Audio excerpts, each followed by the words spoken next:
Did he freeze right as he started Yeah, it? he froze as he started.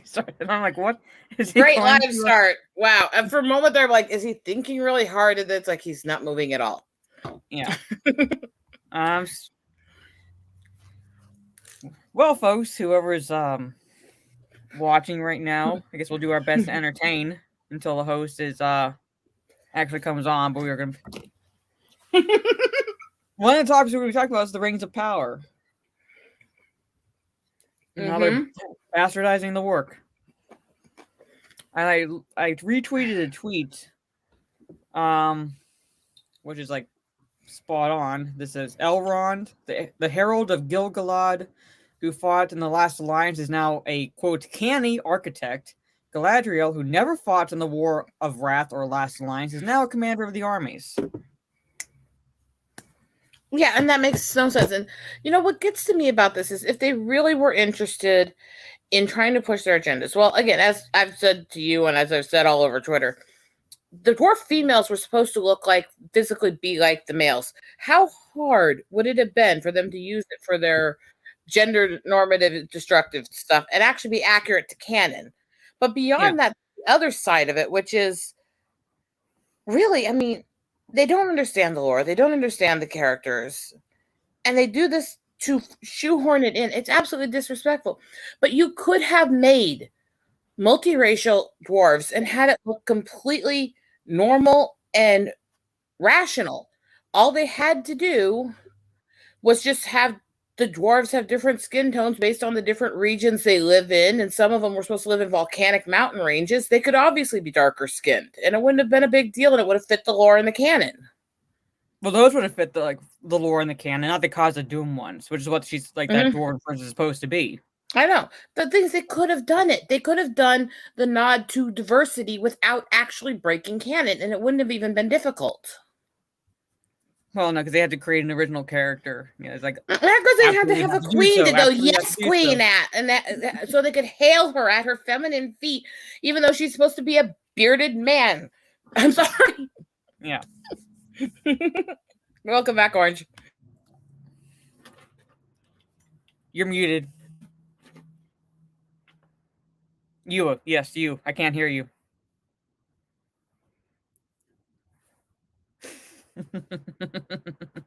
Hoorah! Technical difficulties. Oh my god. Yay to technology, right? Yeah, so I'm like, yeah, but it's, and then I had a couple people pointing out to me, it's like, oh, you can, like, she has some, yes. Am I back? Yes, you're back. Okay, thank God. Son of a bitch, man.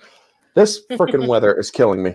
Anyway, thank you to Jade Shadow and Rosetta for getting the show started. But anyway, folks, welcome to Orange Chat Reviews.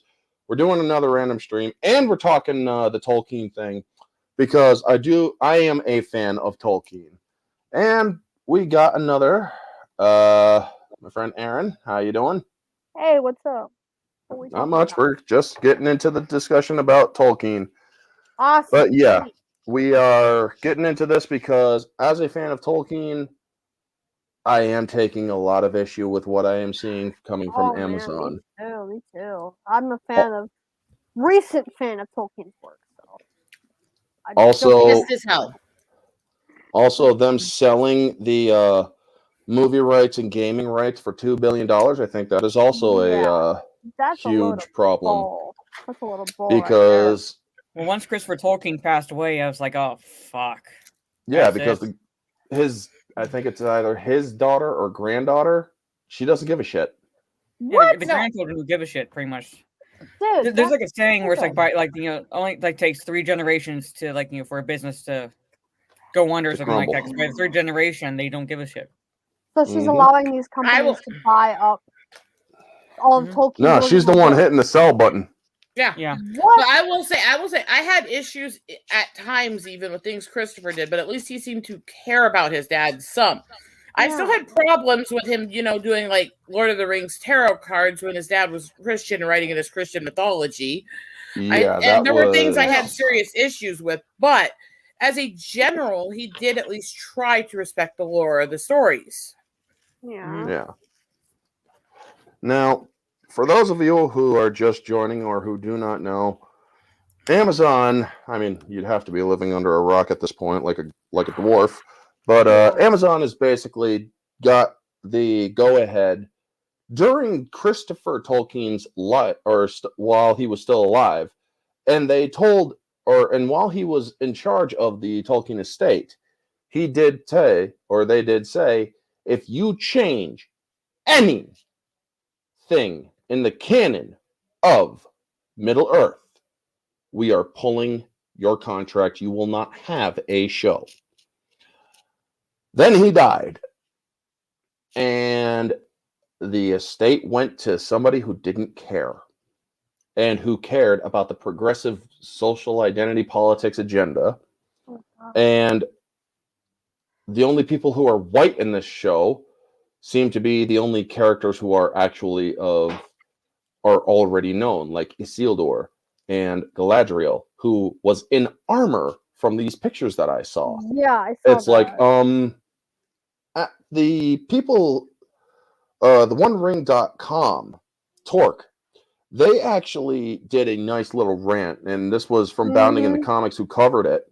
Yep. And they're like, even Peter Jackson had the thought to only put her in armor when she was struggling or during her test against the ring, because it gave a glimpse of her darker side, of what she could become. She was never a warrior elf. She was more in... She was a mystical, logical, pacifistic queen. She was more magical. She would use magic as her way of combat. Yeah. If she ever did use combat. Yeah, three rings to the Elven King of the Sky. So she was one of the three Elven kings or queens, I should say. She was one of the three Elven ring bearers, yes. But this was before the rings were cast or forged. But the thing is, her carrying a sword and armor, plus that armor looks nothing like anything of that age. No, it doesn't. That looks more like something that would be coming up in the later ages. Yeah. And then we have news that Isildur is going to have a sister. Isildur didn't have a sister. No. Can I point out one thing with the whole Galadriel thing too? It was also a test. Part of her trials was she was willing to go quietly into the West and basically accept her fate and her death before she would be willing to fight or take the desires of the ring or war. She was not a warrior. It was against her nature. I will go into the West and diminish and remain Galadriel. Mm-hmm. Yeah. Wow. I mean, this is all basic to me. I literally read all these books for the first time on my own when I was like 7. I was obsessed with this stuff growing up, and to see what they're doing to it. And no, it has nothing to do with, again, the race stuff, because you could have easily worked in multiracial stuff and actually stayed with the canon and the lore. Yeah. Easily could have. No, they're just throwing the lore out and going, we're going to do everything we can to tokenize. And it is disrespectful to the women and the minorities that they're trying to pander to, because why are they unwilling? Why do they turn down every person who comes to them with an actual story from different mythology, from all these minority communities? Why do they turn down every African story? Why do they turn down every native story and then throw us shoehorned into a story we don't belong in to tell us, oh, good little kids, now you got what you wanted, so shut up. Yeah. And the thing is, with people that are doing the whole, are in there. My brother actually, before I had my falling out with him, he actually showed me an article from the Mary Sue of all people, but they did actually show the contract that stipulated you cannot, or you can insert and create characters, but they have to be of little consequence. They cannot alter the history that Tolkien wrote, because if you do that, yes, you are in violation of contract. So yes, they can take creative liberties in certain areas, like creating a sister for Isildur. However, she cannot be of any serious consequence. If she is, that is influencing the history that Tolkien had already created. Now, then Okay. creating these original characters, this Disa, if she is the character that Mara talked about before we started, Dis, the dwarven queen, or whatever, then, well, she honestly doesn't look like a dwarf from that picture. I mean, where's her damn beard? Mm-hmm. First off, Yeah, because women had beards, right? in the appendices, and Yeah. I mean, Stig Kenobi actually pointed this out very well. He showed the appendices where it's stated, and even Gimli said it in the extension Excuse me. or extended edition of Two Towers. It's true you don't see many dwarf women, but they're so alike in voice and appearance that they're often mistaken as dwarf men. And then you see, that's right. and Yeah. then you see Aragorn. He's like, it's the beards, and yes, Yeah. they had beards. And Yeah. it's even said in the appendices. He literally spoke as if he was reading from the appendices, that no other people could tell them apart. You also saw in the Hobbit or in the Hobbit movie when frickin' Legolas was going through Gloin's effects. Who's this? Your brother? That's my wife. And it's Yeah. like, well, they get good. They had the beard. They got the beard. That's good. Mhm. And And again, Dark Side Shadow, no, you're not late. these are the people who always claim to be so wanting to be diverse. They so want to break gender norms. They so want to, make women center stages. What they're claiming they're trying to do with this. Then why did they have to make her look so feminine when that was against the lore of the story? When they could have had a moment where they could have united both sides around, yeah, we don't have to fit gender normative stuff. We can still be fine. That's the way the dwarves were written. He had his own moments where he was trying to tear down societal standards in Tolkien, but he did it in a way that was to respect all sides. And if they did it correctly, they could have actually brought people together like we came together during the first movies instead of tearing people apart. Yeah. No, they're running these stories pretending that there was this whole thing about Gandalf being gay and stuff that never happened when the movies came out, so that they can try to push this narrative that there were all these people that were angry at the movies that never fucking were. Gandalf was not gay. No. In fact, Gandalf, in a way, and this is not just from the Hobbit movie, he was, in a way, connected with Galadriel in a not sexually intimate, but spiritually intimate manner. So that's because one, he was also a ring bearer. That's one thing that a lot of people didn't know about Gandalf. There was are a ring notes. bearer. There that's are right. I notes. remember hearing about that. Okay. Yeah. There are actually notes in the Tolkien stuff, in his Silmarillion, in his continuity notes, and the other stuff that's been released over the years. Unfinished that Tales. Actually, Unfinished Tales, all that. That actually talked about the fact that Galadriel and Gandalf, while they didn't have a physical intimacy, were in love with each other and connected to each other since they were young. Because one, Gandalf was a Maiar. Yes. He was a Maiar spirit. Yeah, he was. Which also were Balrogs and whatnot. And but she, I believe, she was Sauron an was Eldar. also a Maiar. So. Yes, Sauron was also a Maiar. Yep. He was just a lot more powerful because he was one of Melkor's Sauron was Melkor's servant. I just want to tweet that photo because I was like, I don't know why this I found this, thought this was funny, but I want to retweet that photo of the dwarven princess again and say like, she looks like she wants to speak to Sauron's manager. And it's like manager would be like, yeah, I know, right? She'd be dead. What kills me is Sauron. Somebody did a Babylon Bee thing with that woman saying that, saying that sorry to interrupt, Rosetta, that the new dwarvish queen said that some sort of slaughter was not about race. It's like, oh shit, and then I also put Whoopi Goldberg's face over. Oh my god! So one of the things I wanted to get on with this was that there were, again, Sauron and Saruman were supposed to both be part of the same spirit connected in his notes and what he was creating. They were both part of the representation of the biblical stories of the fall of Satan. And That's that goes actually in the really into Silmarillion. it. That That's goes actually really into it if Silmarillion. you think about the things that Saruman did and the way he was supposed to be the white wizard, the purest, the most noble, the most beautiful, and he ended up trying to destroy mankind. It was all there. And the thing is, Tolkien was very much a Christian man. Everything he wrote was a way of taking mythology and dark mythology from around the world and recreating it in a way to tell his biblical stories that he believed in. Oh, okay. Well, that's also a thing with the Silmarillion. Melkor, also known as Morgoth, was actually essentially Satan. Yeah, if you He read the was beginning of Lucifer. Silmarillion, it follows closely the beginnings of Genesis, or at least like the War in Heaven, basically, where they talk Yeah. about the War in Heaven, and Melkor is basically equivalent to Lucifer. Yep, he was cast down. He Oh. fell. However, he still obtained his divinity in a sense, the Mhm. divinity that Eru Iluvatar gave him, Okay.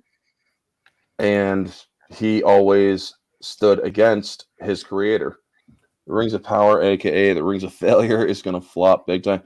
It is going to grab the douchebags at OneRing.net. They're going to try to promote it as best as they can, but the They already have OneRing.com, been. they thoroughly thrashed it, and thanks to people like Lyndon Steig, this thing is going to be dead on arrival. Can I point out with the whole OneRing.net nut jobs? All I literally had to do was point out their inconsistency and that they could have made this accurate and still done some of their woke points. And not only did they block me, but their editor protected her tweets right after she blocked me when I made that comment. So they don't like that people are calling this out. I mean, literally, I made that comment. She started to respond and suddenly took down the tweet response she made to me, blocked me, and locked her account within a few minutes. Well, I actually responded to OneRing.net with their stuff, and it's like, you guys are, this is not what he meant. He did not mean what you guys are quoting him saying in the way that you think or you want him to mean it. The thing is, Tolkien sold the movie rights to his works for $1. And there's a reason why he did that. Because he knew that no matter who got a hold of it, no matter how long it took, they would never get it right. Even if Tolkien was alive today and he saw the Lord of the Rings extended edition movies, he would still say, you didn't get it right. He would tell them flat out, you did a decent job, but you still didn't get it right, because he knew that these movies couldn't be done. And yes, Christopher Lee actually did meet with Tolkien and actually got his blessing to play to play Gandalf, not Saruman. But he made a better villain. He did. Definitely made a better Sauron. Christopher Lee always made good villains, and he amazing actor, amazing musician, amazing man, amazing militant man, and the work he did for governments and for fighting and stuff over his years too. And yeah, he really was the original badass. Yes, he was a good man. with the He movies. really was. He was a man. He was an excellent man. What kills me the most on this is that they lost sight so easily. And he knew it would happen. And when you said that Tolkien would look at the movies and say you didn't get it right, you know why I think he would say that the most, though? Bombadillo was to him one of the most important characters he created, because it was the biggest point to tie in his religion to the whole story. Yep, Tom Bombadil. Leaving him out lost a lot of the religious aspects of it, even though I understand why they did, because there's not a lot you can cut well. A lot of people have theories of who or of what Tom Bombadil was. Honestly, right. I think, or there's a lot of speculation of who Tom Bombadil was. Now, also in the Silmarillion, you didn't get much mention of hobbits. You didn't get much mention of who hobbits were. In my own opinion, if Eru didn't create hobbits, or if one of his, or one of the 7, or I think, yes, or 13 or 14 didn't create hobbits, I'm willing to bet Tom Bombadil did. Because Tom Bombadil is greater than what he appears to be. No, he was definitely a reference to gods and powers of heaven. Yeah, because one thing Tom Bombadil he was easily unswayed by the ring. He knew that Frodo had the ring. He and was he was also not even not afraid swayed. of the Nazguls in any way, shape, or form. Nope, he Whoa. wasn't. Cool. There was only one other person in the books that was that was completely unswayed by the ring, and that was Faramir. Now, in the Faramir? movies, Oh, wow. yes, in the movies, to he be was fair, easily swayed. To be fair, it never actually said he was unswayed. It said that he was unwilling to be tempted. No, in the books, he literally said, "I wouldn't use it, or I wouldn't pick this up even if I saw it on the wayside." Yeah, but saying that doesn't necessarily mean you weren't either. It could also be your internal battle. That's why I say, while he said that, it doesn't necessarily prove he was completely unswayed, but it is at least leans more to the he had power over it. Yeah. Okay. But Wow. even Fran Walsh, or not Fran, but Philippa Boyens, she actually, the reason why they did have Faramir the way that they described it was by him not having any sway from the ring. It kind of robbed the ring of power. So it's like, well, fuck. How do I got no pull on this person? You know? Mm-hmm. But I think the Ring of Power would have expected it from Aragorn at least. yes. But And Aragorn also did his small little trial, which they showed in the movie, where the ring spoke to him and even used his true name, Elisar. mm-hmm. And he closed his hand and he's like, nope. Yeah. Nope. I'm not using it. But that also just goes to show just how powerful Aragorn was, because, well, yeah. Wow. Sam way was, that- So his Sam name was was amazing. Alisar. I didn't know that. Sam Sam, was I haven't really read amazing the in his books. ability to Yes. withstand it being close up to it that long. yes, he was Whoa. around the ring, and he did use the ring to get through And still managed to hand it back easily and give it up. in the books, yes. Or in the movies, they actually did show that it started to affect him slightly, but it's like, no, Sam gave it back without problem. I mean, I disagreed with some of the Sam's there stuff. to it's like basically a rock to Frodo, because if Sam hadn't been there, Frodo would have failed well before he'd Yeah. gotten more. Oh, yeah, he Frodo would have would've- failed repeatedly without Sam. Yeah. Mm-hmm. Boromir was He affected was- by the ring. I know that. Yes, Boromir the movies actually got that pretty well done, because Boromir was swayed by the ring during the Council of Elrond. He was immediately enthralled with it, where others were basically saying, yeah, there's a minor pull, but he was way too corrupt. Even though he didn't like his father and he wanted what was good for his people, he wasn't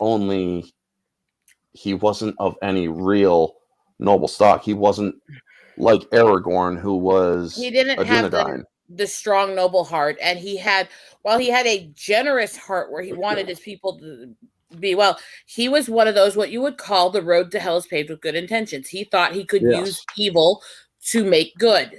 Mm-hmm. Yes. Well, now, also, even after, argue, it shows, while he might not have been of a strong, noble heart, he did have his own strength, because he did break free from that the pool spell, and actually sacrificed himself. He died a hero, even if he did live a he ghost. redeemed himself. He redeemed himself in full fashion, because he even said, he's like, I tried to take the ring from him, and I am so sorry. Yeah. He completely. It was after Frodo basically ran away. He's like, what have I done? Yeah. This wasn't what I wanted. Yeah, basically, as soon as Frodo was out of his view and he wasn't as taken by the ring, you saw instantly, they did that part well in the movie, where you saw instantly in his face that, what the hell have I done? Wait, come back! We need to stand together. So instantly, once his head cleared, Yeah, he's like, Frodo, I'm sorry. And you hear that, or as Frodo's running away, you actually hear him say, Frodo, I am sorry. And hey, Sherry. Hey, lovely Sherry, good to see you. And Norris, good to see you. But yes, another thing that really pissed me off from what the Amazon producers are saying, they're like, wait, what? Oh, Erin's talking to her cat, I believe. Okay. Dog. Or dog. Sorry. But yes.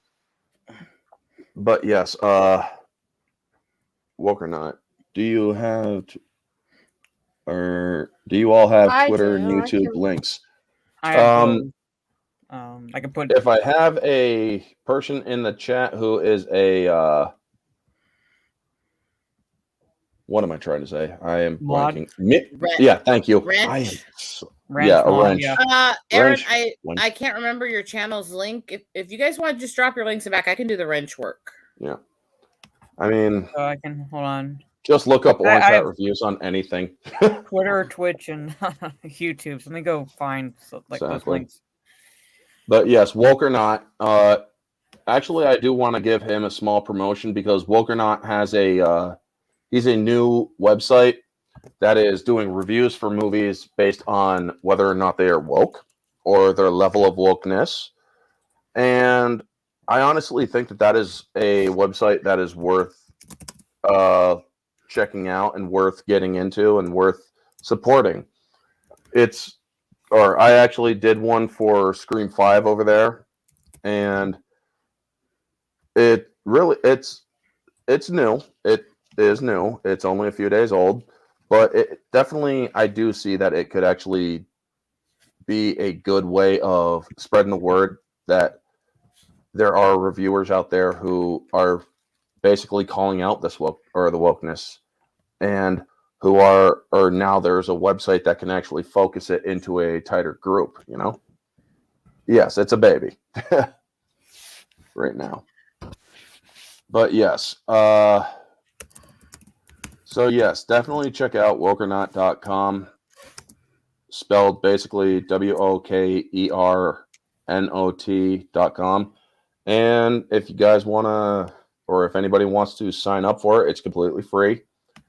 It's definitely worth doing. All right. But yes, back to Tolkien and stuff. There was a thing where the producers of the Amazon series is like, we're compressing it down into a certain amount of time because if we went by Tolkien's work, we would have to be skipping 200 years every episode. And it's like, then you skip 200 years every episode. You guys don't seem to get it. That when you're dealing with something which is actually, I'm not kidding, rivaled the Bible in publication and sales, Yeah. you don't fucking mess with it. Yeah, The Hobbit, when it was first published, was second only to the Bible.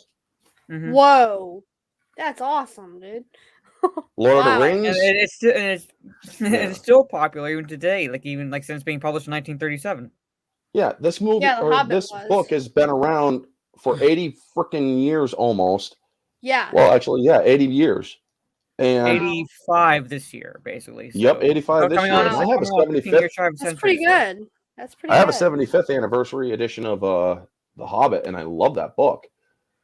Unfortunately, I got a little I'm marred, reading but it now. I'm actually in the process of reading it now. My mom, I think, actually has the gold case 50th anniversary of The Hobbit. Nice. Oh wow, that's cool. That's very cool. Yeah. But yeah, right now I'm actually going to start reading Courtship of Princess Leia because OG Star Wars. Shout out to her. She's going to be doing a discussion on that for her reading club, and I'm hoping to get in on that because Courtship of Princess Leia happens to be one of my favorite books in the EU. But yeah, to me, completely highly underrated book by most people. It has it has some amazing humor, especially when you get to the Kiss My Wookiee stuff. Mm-hmm. Yeah. Now, but yeah, when they were saying we want to compress, it's like, no, you are dealing with something that was put this way for a reason.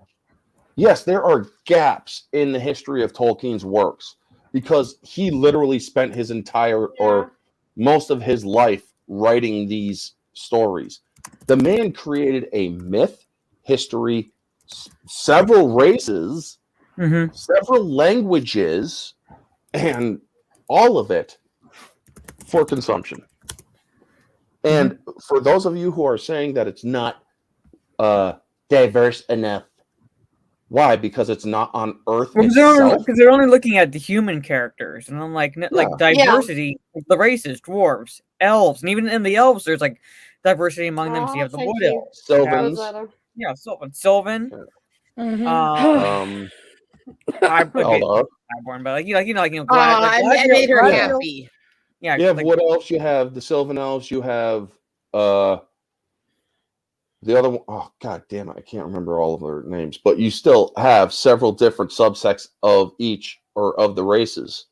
Yeah, Mhm. dwarves, Dwarves, hobbits, elves, humans. Yeah, the dwarves of the Blue Mountains are not the same as the dwarves of the Iron Hills. The dwarves of Erebor were not the same as the dwarves of Moria.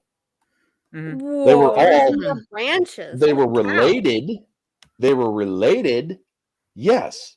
They were all dwarves. Yes. But they were all their own separate subrace. Oh, okay. Yeah. All right. Wow. Then say hello to Price is Right review, and I got all your links out in chat, girls. Yeah. Thank you. How you doing, Price is Right? Yeah, so I'm saying, but like I said, these people who are complaining about lack of diversity are only looking at the human characters, and then they're only looking at the skin colors and the college gender. degree. Well, like I said, it easily could have been done inserting Tolkien other scholarship. races and staying within the lore. It easily could have been done to do the anti-gender normative stuff and just stick to the dwarves as they were written and have them bearded. And, then they could say, hey, we're giving some representation to women who have hormone conditions and PCOS for the whole bearded woman thing. They could have easily done that. There you go. Yeah. Yeah. Except that they went the other way. They went, oh, we got to modernize it. No, you don't. This is a timeless freaking... Oh. It's a timeless classic for a fucking reason. Yeah, this is like ancient times. Basically, it's a screenshot I shared on Twitter. Let me find the tweets from the Hollywood Reporter. Yeah. Lords, that sort of thing. What does the one producer say? Where is it? Wait, I put those screenshots in the tweets. Dang it. All right, here she says, it felt only natural to us that an adaptation of Arthur J.R.R. Tolkien's work would reflect what the world actually looks like. A world called Middle Earth. It's not supposed to reflect the real world. No, it isn't. I mean, you're dealing with fucking dragons and other and orcs and whatnot. And then further down, added Tolkien scholar. Well. It should be in quotes, Tolkien scholar. Added Tolkien scholar Mariana Rios Maldonado. Who are these people that feel so threatened or disgusted by the idea that an elf is black or Latino or Asian? Wait. Nobody is threatened by that. That's a fucking lie.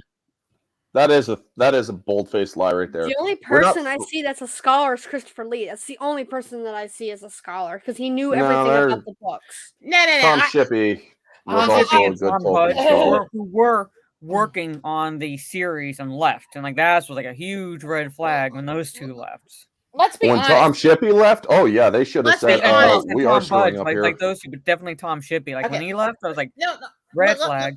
Let's be honest, just us here, you could easily see between Mara, Orange Hat, and me that any of us are more scholars in this than any of these fuckwits working on this. Exactly. I mean, we open these books all the time. Mm-hmm. And we're not afraid to go into the book and say, excuse me, got a problem here. Yeah, pretty much. There are so many. There are so many. Me too. Music bands. I'm a noob too. References and songs and stuff. There are so many songs about Lord of the Rings. Yeah, from I heard people about and cultures and music all over the world who, guess what, see themselves in these stories and don't fucking need someone to look like them in it. There are bands from everywhere, from down in Brazil to Finland to out in the middle of Europe to Africa to Asia, making music in tribute to Lord of the Rings for a fucking reason.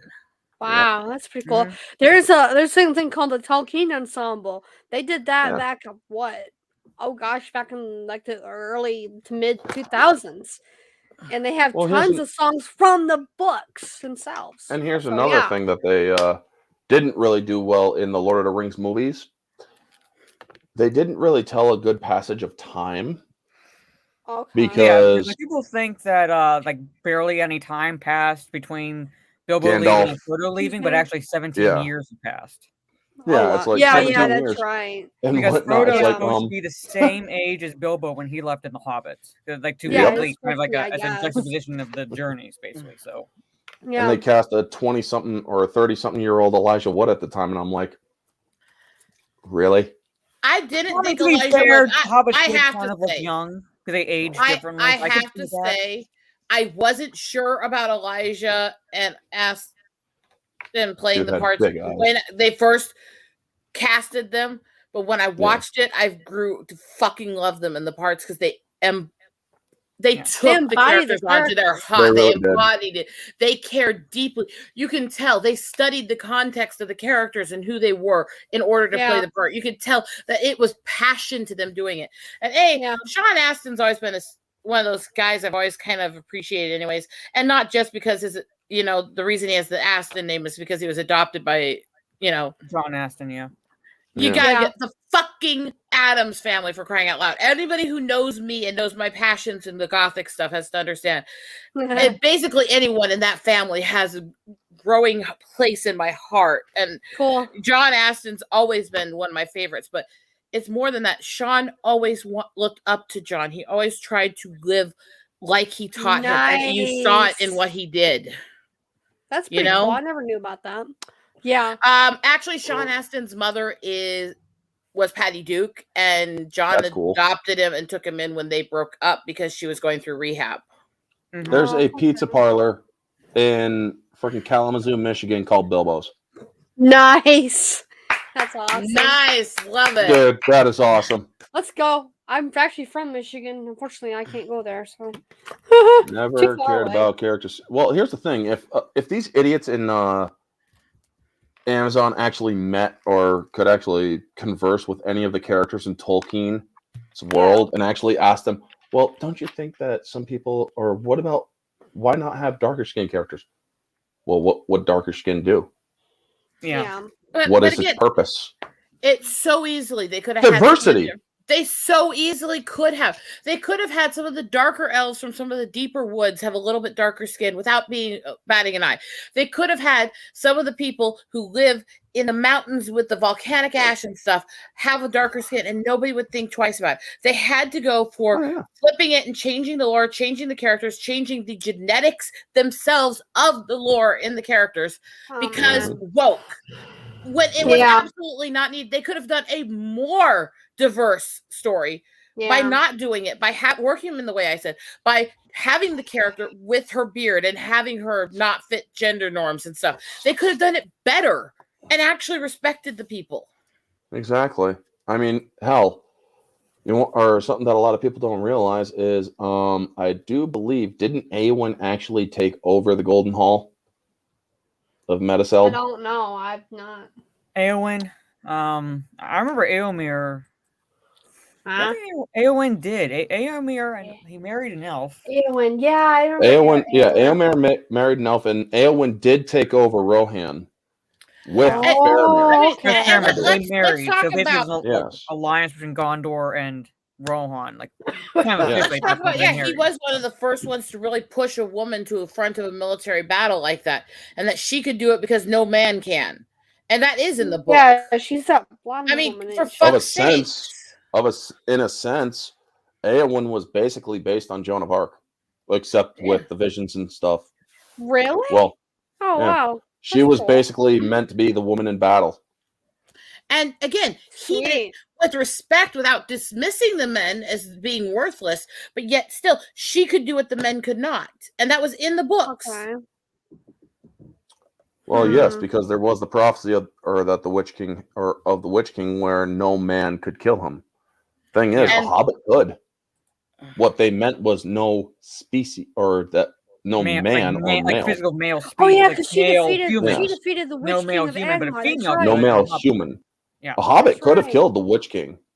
A hobbit could have killed the Witch King. A dwarf could have killed the Witch King. Yeah. But not an elf could have killed the Witch King, but not a man. Hell, a wizard could have killed the Witch King because the wizards aren't men. Mm-hmm. But that's right. he put in so many things where he was bringing people together without disrespecting others. And that's the thing that these woke warriors will never fucking get. True diversity does not have to shut one down to build one up. Exactly. Mhm.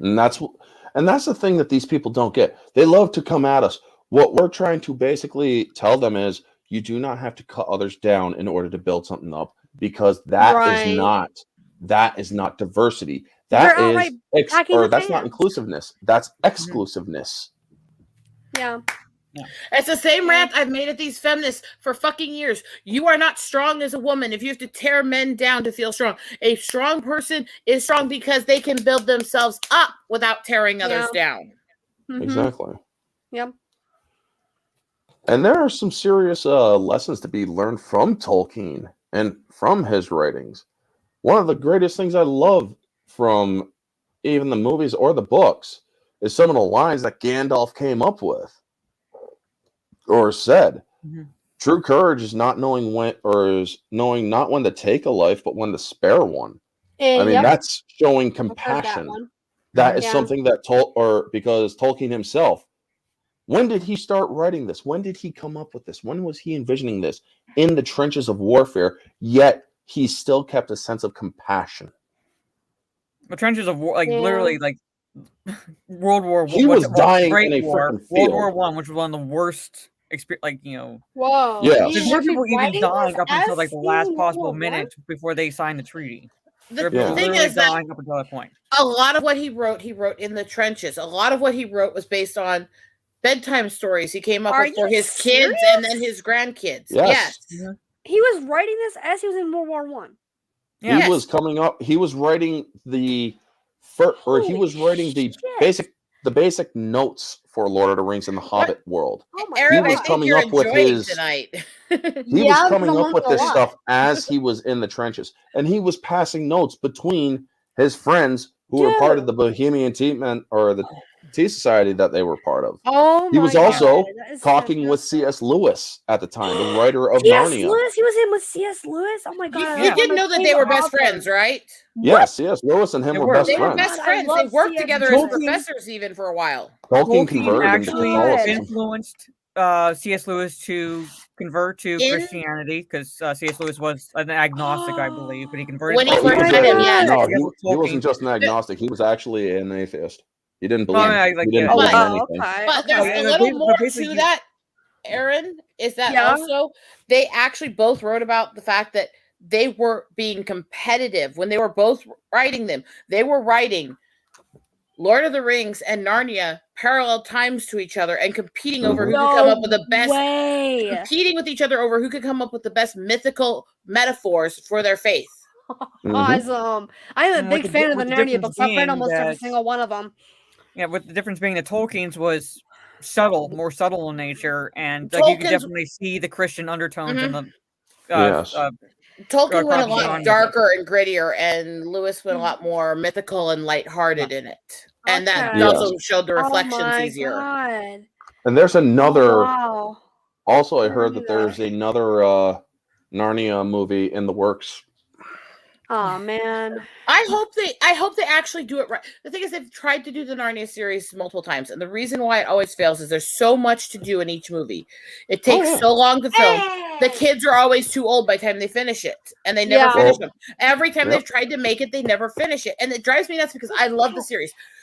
Me too. I love it too. My favorite in it is actually The Magician's Nephew. I like the creation story. I like dealing with all of the portals and worlds and Jadis and that. The one way that they can rectify that is if they did what Lord of the Rings did and actually film the movies simultaneously. At least like the first three when the kids were young. Which they need to do, which I knew when they did the movies the last time, they were not going to get that far into it because I knew that they only contracted it per movie based on the sales of the last one, which means they weren't going to be able to film it more than every few years. And so it was automatically doomed to fail. There's no way you can fucking keep up.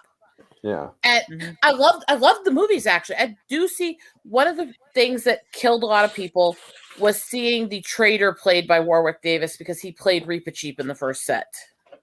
Oh wow, he did. And having him Oh, go damn. from literally the one that was supposed to be the equivalent of Enoch to suddenly being the traitor was a bitter pill to swallow. It really was. And so, Logan yeah, actually I have to read the gives a good Narnia idea books here. again. I really do. I haven't read them in a while. It's been a while since I've read them.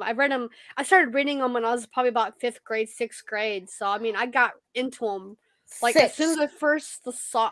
When I first saw the first Narnia movie, that's when I started reading them. Mm-hmm. I could see that woke now. Aaron, I was 6 when I read those the first time. Yeah.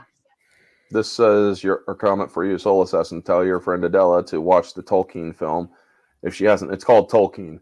Now, the only thing I didn't like about the Tolkien film, they left out the stuff about Lewis and his faith. Well, yeah, they left the faith in general. Like they kind of like Yeah, they glossed left out over his how faith deep in general. Tolkien's faith was. But at the same time, I can kind of forgive that. I can kind of forgive that. No, when I say forget that, I mean like it's not exactly like takes away from my enjoyment of the movie because they got Tolkien right. They got his like relationship with his wife right, and his family and everything, his university life and everything. They got it right pretty much. So, Aaron, I was gonna say with the Lewis stuff, I could go into that with you too. I have a lot of his other books. I think you'd be interested in doing. Look at things like the Screw Tape Letters and stuff, and actually see where his politics and his spirituality really came hardcore, and he actually called out the shit going on in the world. But awesome.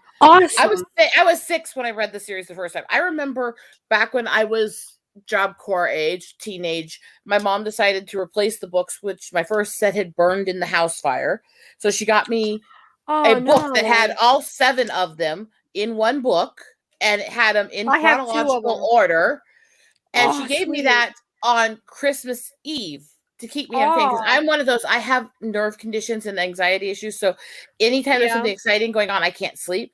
So she would always give me a gift Christmas Eve to keep me out of her hair basically till Christmas morning. And she gave me that Christmas Eve, and it tells you what kind of reader I am. I finished the whole book by the time we got up Christmas morning.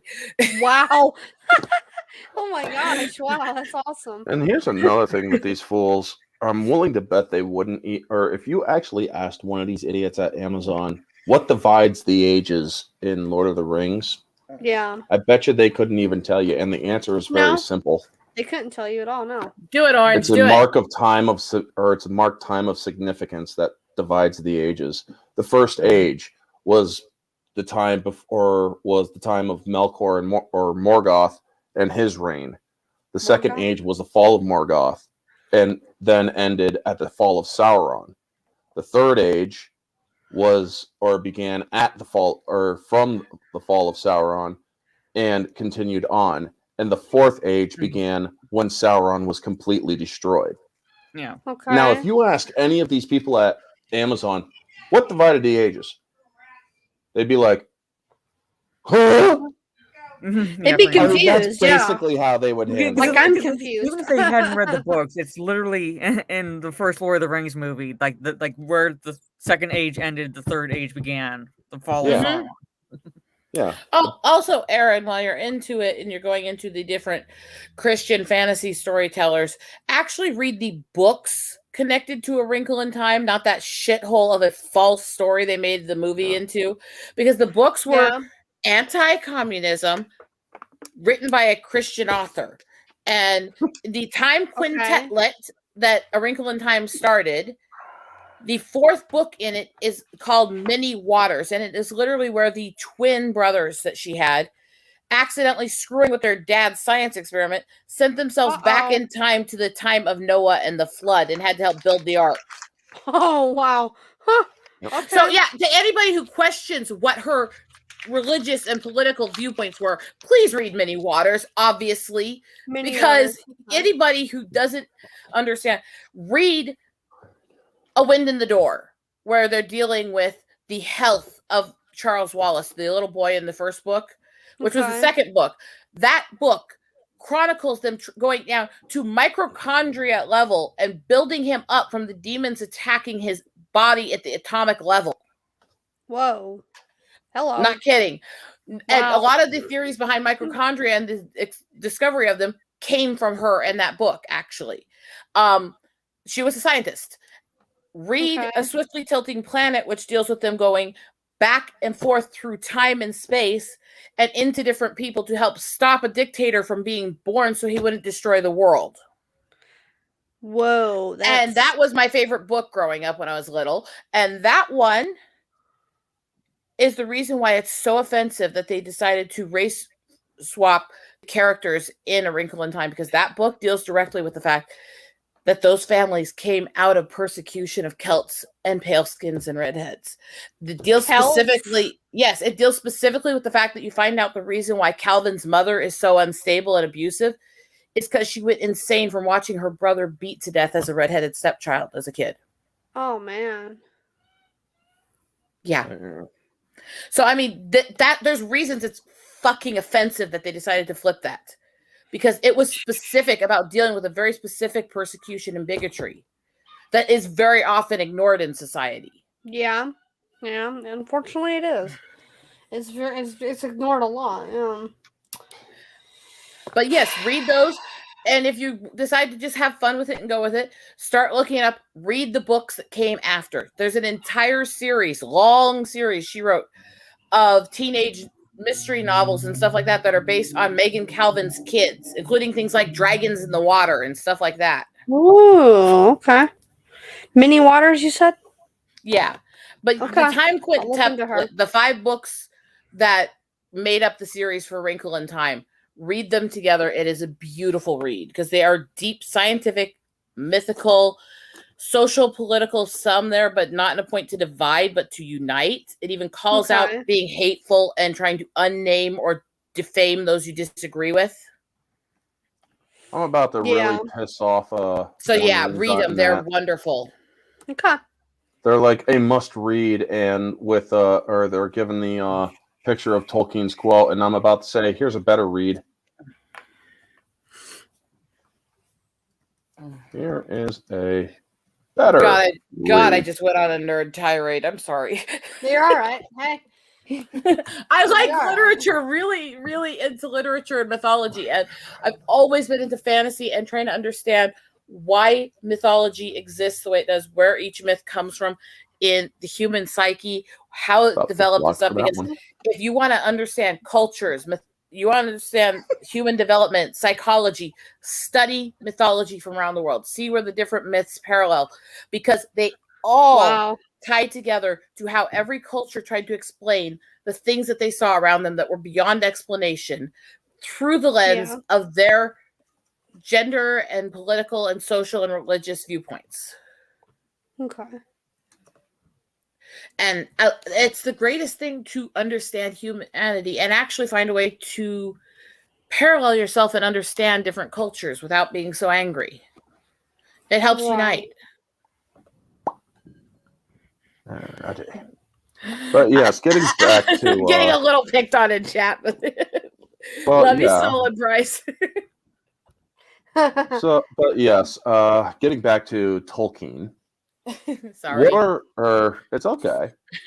So, a friend of mine actually, because I was talking to him before I got on here, he's like, I was thinking about watching it, but I'm like, hey, if you want to watch it, man, you'll at least have more of an informed opinion. Mm-hmm. So, if anybody who does want to watch this attempt at Tolkien's work, go ahead. That at least you will have an informed opinion. I'm not going to tell a person whether or not they should watch something on my channel. I will, when it comes to recommendations, I will say I do not recommend, but I will not tell you that you cannot or should not watch it. That is up to you, the viewer. Because the thing is, if you don't have an informed opinion, your opinion is baseless. You have to have information of what you are talking about. And they have given us information. They've given us these first looks. This frickin' Doogie Howser MD looking motherfucker that looks that's supposed to be Elrond. I'm like, why is Neil Patrick Harris looking like Elrond? Yeah, too young. Oh jeez. Or why is Elrond looking like Neil Patrick Harris? It is way too young. Yeah. And I wish I could remember his name, but I'm sorry. The guy who played him was great. He was great in freaking Hugo Weaving. Matrix. Yeah, Hugo Weaving. I'm not good with names. You got to forgive me on that. He was great That's in okay. fucking Matrix. He was great as fucking Elrond. And I admit, the first time I watched Lord of the Rings, as soon as I saw his face, the first thing I heard was Mr. Anderson. I mean, that's the thing. I absolutely love Hugo Weaving's portrayal in both Matrix and in Fuck Lord yes. of the Rings because it showed his range. Yeah. Yeah. Also, him playing V He also was played also V. Yes. yeah. Excellent as V. I love that movie. It's one of my favorites. V for Vendetta Definitely. is also a Yes. brilliant movie. But the thing is, Yeah. he is also a huge Tolkien fan. Oh He wow. he actually cared enough to, and believe me, when you are learning a language like Elvish, it's a tongue twister. Yeah. Yeah, I can imagine. Also, then you got Viggo Yeah. Mortensen, who also had, oh my god, that dude was a nutcase in a good way when he did the movies. I mean, they were doing the whole headbutting thing as greetings, and then somebody just is like, he goes right up to Orlando Bloom and just knocks his ass out with a headbutt in a bar. He's like, "Boosh!" And it's like, he's like, just falls back. I mean, he even gave freaking Billy Barty a fucking full-on French kiss during Sam's wedding, but that was off screen. I have to say, Price is right. I actually thought both of them played the elf type they were supposed to be very Yeah. well. Yeah, I will say that. Bloom is But I will Legolas, also it's say, fine. I'm sorry. speaking as the nerd here going on to crazy shit that happened on sets, please, if you guys ever get a chance, read Carrie Elwes's book As You Wish. Read some of the crazy shit that was going on backstage with him and Andre the Giant and them during Princess Bride. yeah. Please, it's fucking amazing. Read it. Yes, I love Christopher Lee. Christopher Lee even Yep, we know. corrected Peter Jackson because Yeah. Peter Yep. Jackson wanted him to scream in a certain way. He said, "No, that's not the way you should do it." No, he actually, actually knew yeah, how He's like, it do you sounded know what when do you know someone what a was person goes who's been stabbed sounds like? Yeah.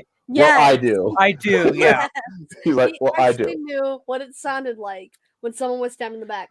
He told Peter. He You really gotta did. remember his past experiences He was and just SAS. Yes. He yeah. was former SAS, SAS. SOE, and I think what was it SAS, SOE, and something else. I can't remember. He got around. Let's just put it that way. The dude. Yeah. Oh yeah. He had freaking security clearance in Britain to like some of the highest levels. Yes. Oh man. He also has a heavy metal album. Yes. Yep. That he too. made in his Christopher 90s. Lee. Actually, three. That he made in his Dracula, fucking 90s. Jedi, Yes. Sith, Yes. Dracula, Jedi, Sith, heavy metal, wizard, Wizard. Yeah. freaking Military badass. He was in James Secret Military Bond. government badass. So badass. The Nazis, dude man. freaking James Bond He was villain. Dracula. Yeah. He was Yes, also he was Dracula. for Dracula. crying He out was loud. Saruman. You can never outperform Christopher Lee. Let's just say that.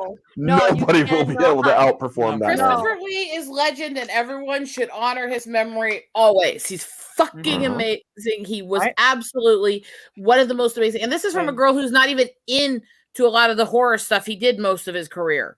But he was fucking amazing, and he should be honored and respected for it. I He love was his friendship with fantastic. Peter Cushing. I love Yes, Peter yes, Cushing. yes. That I too. actually, yep, I learned about that. And the stuff that they did with with Looney Tunes. I thought. Another thing about what was I going to get at? I think it was Christopher Lee. He also, no, it wasn't Christopher. Dang it, I lost my train of thought. Continue. I'm trying not to rant over that's everybody, but the topics you got me on tonight are kind of my thing to rant on, and I'm trying to be good. Yeah. Nerd Girl's taking over. His One of my Christmas favorite metal album songs is from Christopher Lee. awesome. Yeah.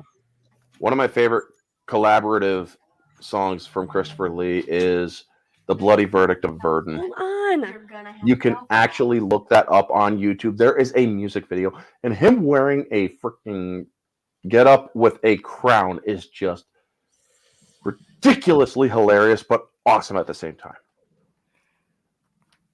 So yeah, if you guys want to look up a pretty good video, just look up "The Bloody Verdict of Verdun" with Christopher Lee, and it's like Yup. The dude actually dressed up and put a crown on his head and sang a freaking metal song. Yeah. Yep, he actually have did it Charlemagne saved, the Sword and the Cross, Yep. Omens of Death. He did there's another one called The Middle Night. I've listened to all three of those. They are just awesome, man. They are really awesome. Yeah, Bloody Verdict of Verdun. I shed the blood of the Saxon men. I love that Yep. song. I love it. I Love it, shed love the it, blood love of it. 4,000 Saxon men. This is Yeah. Fuck not yeah. Christopher Lee, Fuck but yeah. a band that I will sometimes listen to is called Sabaton. Sabaton. And I want you to listen to if you listen to the songs. There was also one let called me look it up. Rhapsody that he did. Let me look it up on my music. Hold on. One Rhapsody is good too. With the Winged Hussars Arrive. I want you to listen to that and tell me you don't think of Pelennor Fields. Oh, fucking hell. Two Towers. Fucking hell.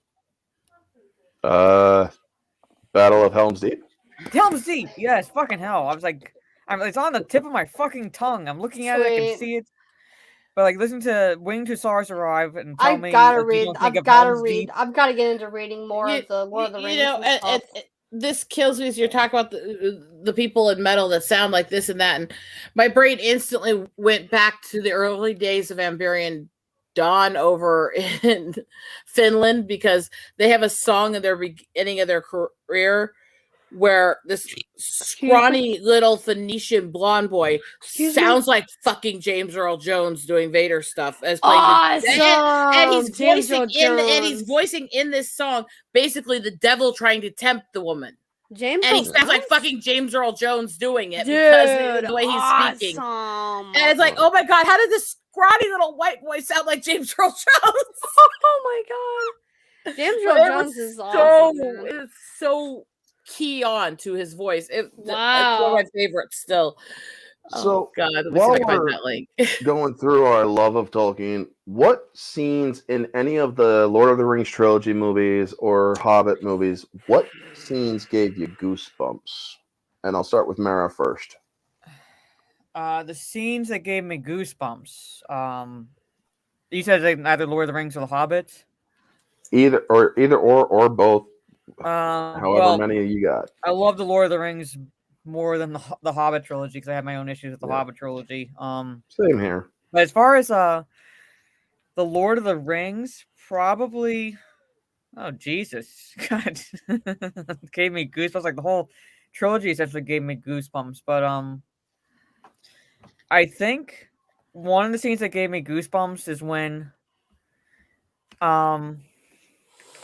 the scene where Bilbo is accusing Gandalf of wanting the ring. You just want the ring for yourself, and then Gandalf just kind of like the room just grows dark, and Gandalf seems to just grow in size. Yep, the shadow expansion. And it's like, holy shit, I don't want to piss. And I was like kind of young. I mean, not young, like, but you kind don't of young when I saw it. Like, holy shit, I don't want to piss that wizard off. No, like I'm ready to piss myself right now. This dude is scary. And that's the thing. Bilbo literally went to tears on that. Yeah, he did. He couldn't even, or when he went up to Gandalf hugging him, and it's like sounded like he's like Bilbo. It's like, what were you like relegated to being your own Pokemon or something, dude? Just said your like. I think just sounded like he mumbled his name. Goosebumps, to be honest. I guess for me, there really aren't many moments that do that. I think I agree with Mara there. Yeah, one of my more was actually two different scenes. The scene where the Rohirrim arrive in the Battle of Minas Tirith, right after Gandalf was about to get slaughtered by the Witch King. When they start charging, it's like, I could literally feel tears welling up and the tickle behind the nose and all of that. And the same for when he gave his speech in Helm's Deep, Fell Deeds Awake. And then you hear freaking Gimli just blow the horn.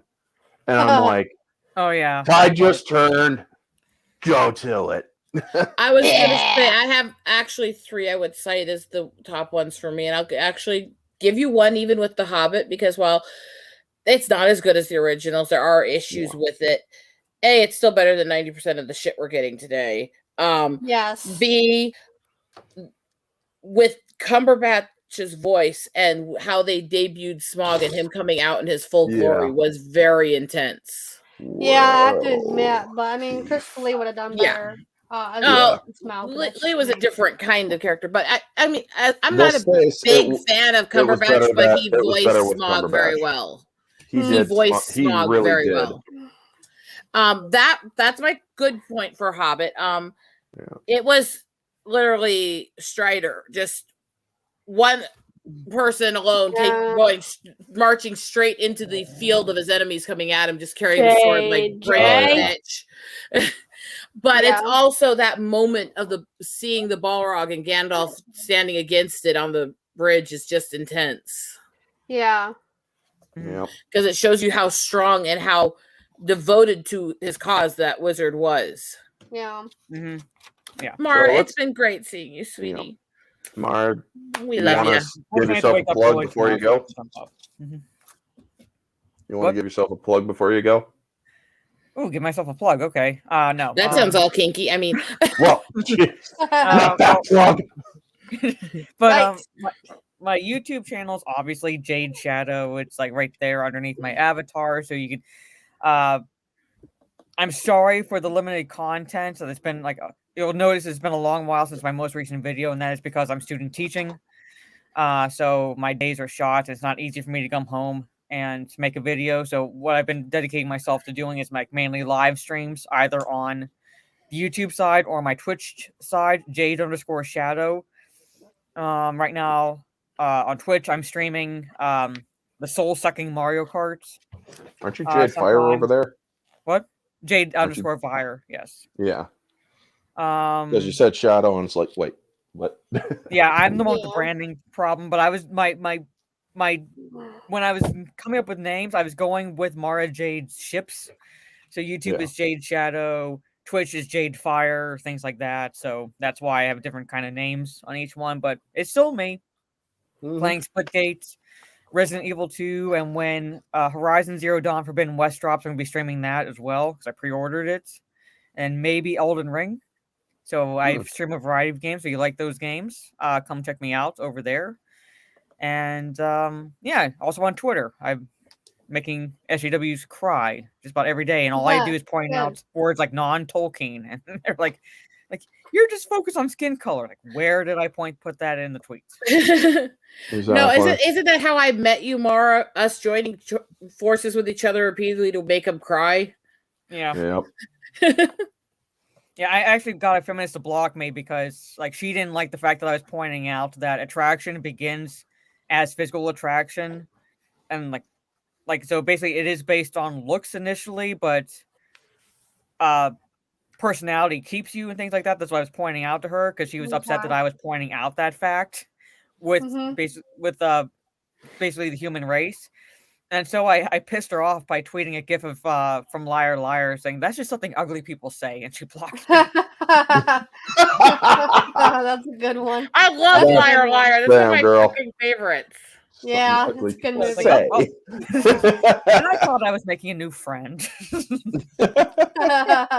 Oh my god, I can't believe that they actually allowed that to be a gift because they won't let me make some gifts that I want to make, but I've been making a lot. Well, I mean, they did eventually take down the one I used to use constantly, which was somebody took the stupid Disney opening revealing the castle and actually had it scroll up and reveal "Go fuck yourself," flipping off the Disney castle. But thank you, Mara, for dropping in and being a part of this. I do appreciate it because I also know that you're also a Tolkien fan.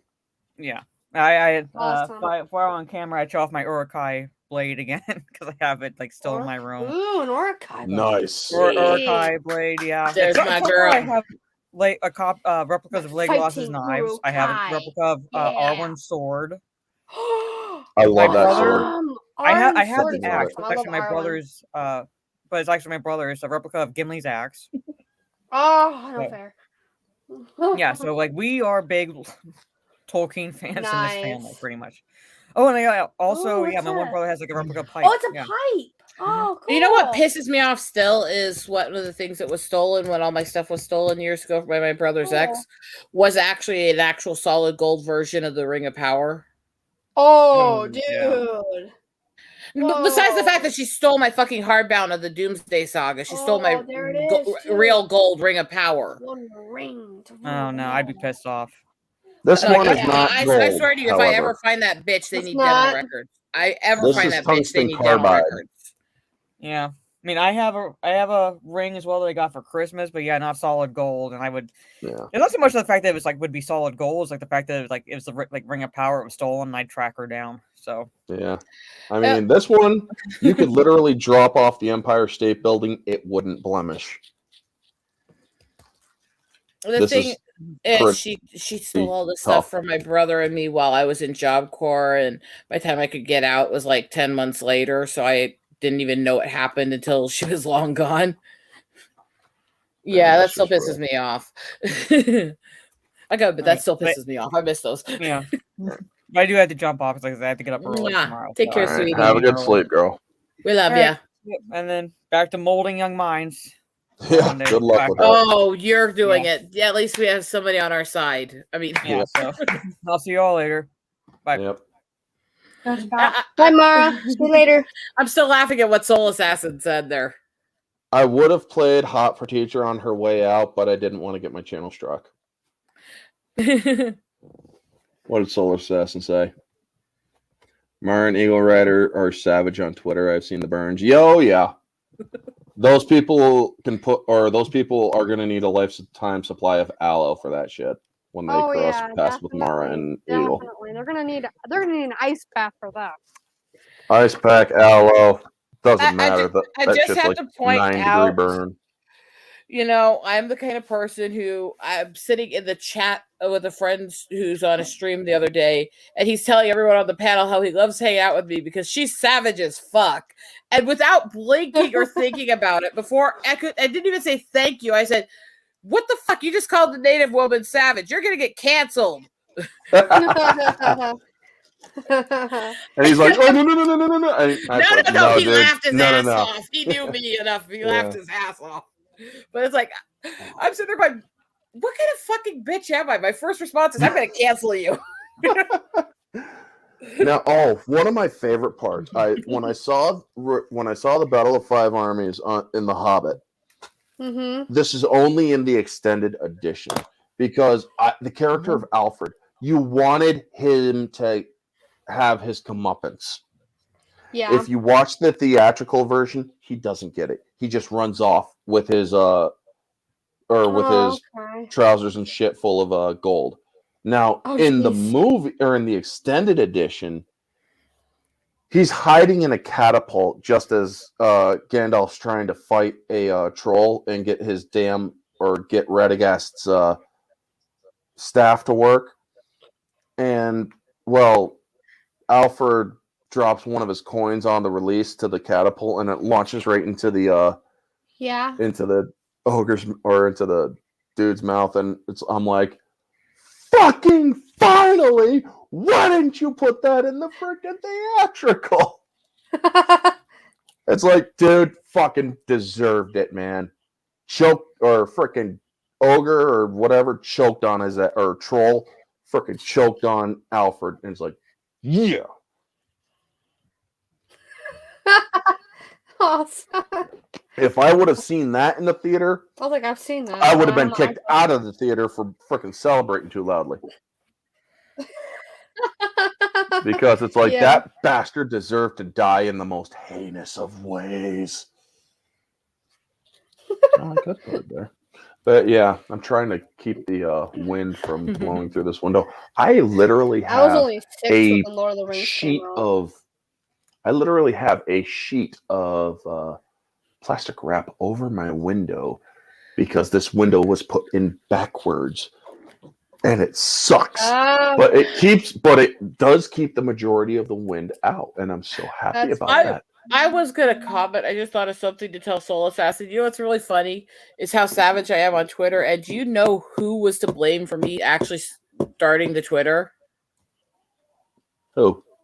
Odin. Yeah. Odin. Before he moved to Discord, he basically cajoled me into doing it so he could send me links to stuff. Oh, speaking of Odin, in the event that you see this, I did get your package, buddy. Got your package of the Blu-rays and digital for the complete animated series of Batman. I was just pointing out that you can all blame a Catholic school teacher for all the savage, cruel vulgarity from me on Twitter. Where can we never do that? Sorry, I'm in a mood. The letters Go of to Tolkien. WB.com. Well, I might be able to redeem this on Voodoo, so I'm going to try that later. Voodoo, voodoo, But yeah, voodoo. I got the animated series of Batman, the complete animated series on Blu-ray and digital. That way, I have a physical copy in case they do want to pull that shit. I'm currently watching Smallville right now, and I'm enjoying the hell out of it. Cool. Got that for $50. All 10 seasons for $50. Dude, that's not bad. That's not bad. Yeah. Considering on digital, it would have cost like $680 if it wasn't on sale. Believe me, I'm not happy about that either. But yeah, I'm waiting for the end of the month so I can actually get my hands on Spider-Man No Way Home. But I'm also looking for the Fantastic Four movies, the ones with Jessica Alba, because I actually thought those weren't that bad. Oh my God, Soul Assassin. Okay. Disclaimer, the people here at Orange House Productions don't share the same views as Orange. We're equal opportunity catapultists here.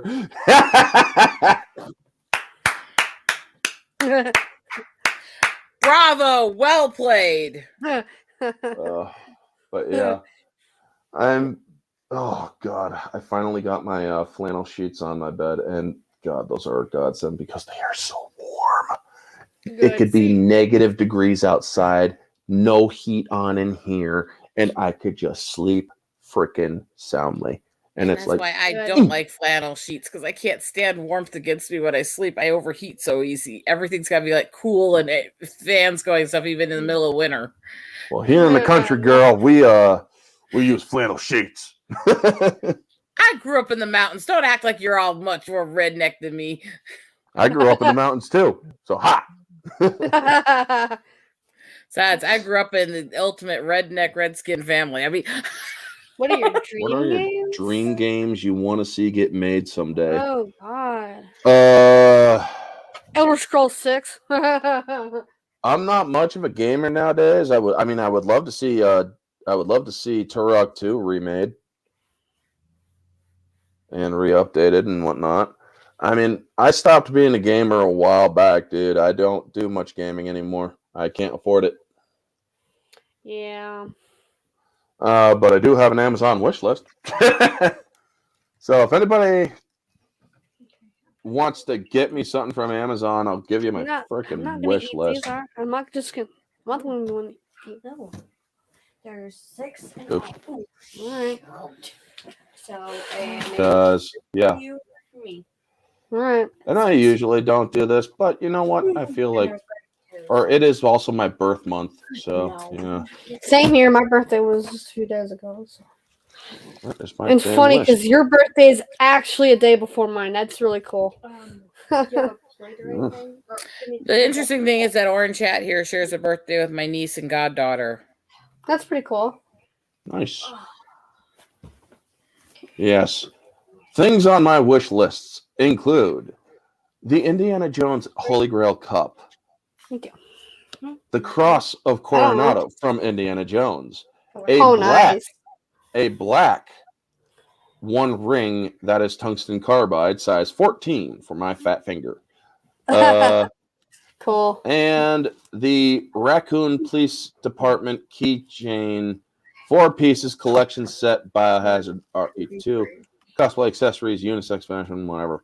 But Oh, they are cool. the 4 keys with the heart, spade, club, and diamonds. Do you want to Oh, see wow. what I love the most here? One sec, see if I can get the link. So send list to others. Yes. View and edit. View only. Well, yeah. View only. Copy link. One of the things I've been wanting is Dooku's saber, Black Series. I have a Vader saber, but I want Dooku's saber as well. The design on his saber is awesome. Oh yeah, his was the first I'm gonna introduction to the curved hilt. Honest, what I want the most right now, I'm trying to find the links, is they have a set of books right now with Barnes and Nobles that are gold and silver edged, that are classic paintings and stuff as journal books. So it's like Starry Night and things like that as journals with the gold edging and the reinforced pages. Oh, nice. That's pretty cool. Like Vincent van Gogh's work, yeah. He's a good artist. He really was. So now that we're essentially done the Tolkien discussion, because we did, or this is also a random stream, random topics, shit like that. We're gonna let Rosetta show her face, and Aaron show her face. I'm sorry, I'm trying. I have a sister, forgive me. Yep. But yes, random stuff. So I like my avatar better because she's prettier than I am. Give it about a 9 or about a 7. You're about an 8. So yeah. But anyway, I've been or heard about the Freedom Convoy and how GoFundMe is a now go fuck off. Yeah. So there's that. Hold on. And if I get banned from Twitter, it most likely is because of my response to the Ottawa police. Oh yeah, they are also anybody who is on Facebook. They put out a tweet thanking GoFundMe for censoring them and trying to steal the funds from the people who donated to the truckers. So I responded to them, make sure that you strap your jackboots on nice and tight before you go beat peaceful protesters. Mm-hmm. Well, they can't really say anything to you. They're not their jurisdiction. No, but they can still report me to try to get me censored on the website. Oh, they can go right ahead. And I mean, yeah. Well, that's what I'm saying. If I disappear on Twitter, that's probably most likely the one that killed me. But it was worth every fucking second of it. They deserved it. Yeah. Well, like I said, the only thing that's going to get me kicked off of Twitter is if Kamala Harris ever becomes president. Because if she ever does, I will kick myself off of Twitter by putting in a hashtag whore in chief. No, you have to make sure you at the White House and her before you do it. Oh, I fully intend to. Now, the thing is, I will most likely get a visit by the Secret Service, and it's like, well, here's the thing. I didn't send that as a harassment. I sent that because I knew I was going to get kicked off, but I meant every word. And last time I checked, this is still a free country. Mm-hmm. There is still a First Amendment in play. If you are going to arrest me, guess what? I'll be recording this whole damn thing. Mm-hmm. If you guys show up on my doorstep saying, well, we would like to talk to you, it's like, yeah, go get or you could talk to a lawyer. Until then, get the fuck off my lawn. I broke no laws. Mm-hmm. By the way, if you actually do look into Kamala Harris's extracurricular activities, how do you think she got started in politics? Just saying. Blowjobs. She did get on her knees for that, or she did get on her knees for Willie Brown from California. But going to more entertainment talk. So apparently Alec Baldwin is going back to work. Fuck him. Yep. So the asshole apparently, so either they have dropped all charges or dropped the investigation or something. What? I'm hoping not. I haven't heard a conversation of or confirmation of that, but I am hoping that the investigation is still ongoing. However, him going to work, or it's different. I'm like, motherfucker, you should have stayed away Yeah. because what you did, and then blamed it on the victim, Yeah. and then tried to sell this little lie that you never pulled the trigger. Yeah, the gun went off by itself. When it's a single action revolver, you have to. Yeah. Yeah, you are a freaking asshole. Today's top story: local yokel gets surprise visit by secret security for his comments about the president. In other news, how to erase your history from record.